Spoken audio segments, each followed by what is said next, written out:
देखिए, मुक्ति और भक्ति में बहुत बड़ा अंतर है। आप सभी जानते हो, फिर भी स्मरण दिलाते हैं कि ब्रजरज उड़ मस्तक लगे और मुक्ति मुक्त हो जाए। मुक्ति केवल इतना है कि आप जन्म मरण के चक्र से मुक्त हो गए, पर हो इसी ब्रह्मांड में। प्रभु की चरण नहीं मिली।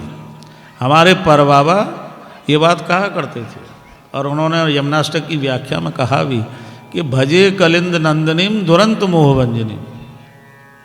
बोले भाई ठीक है, आप ब्रह्मलोक पहुंच गए, लेकिन हो तो इसी ब्रह्मांड में, प्रभु के चरण तो नहीं मिले। तो प्रभु के चरण मिलना ये कर्म जाल की इतना ही नहीं है कि ये संसार की बात है। क्षीणे पुण्य और जीव मृत्यु लोक विसंति।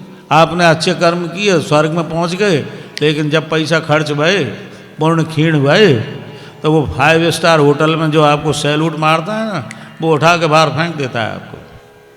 चलो बाहर निकलो, बेकारियों के लिए जगह नहीं है यहाँ।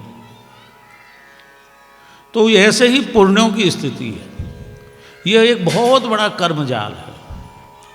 वो सोचते हैं कि हमने बहुत कुछ प्राप्त कर लिया, हम तो ये हो गए। कुछ नहीं है, सब नश्वर है।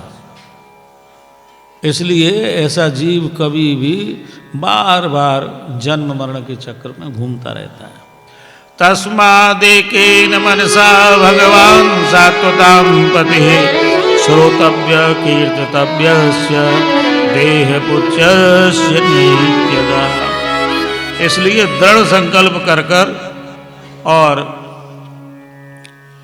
हमको भगवान की कथा सुननी चाहिए, उनका नाम लेना चाहिए, उनका स्मरण करना चाहिए, और इसी से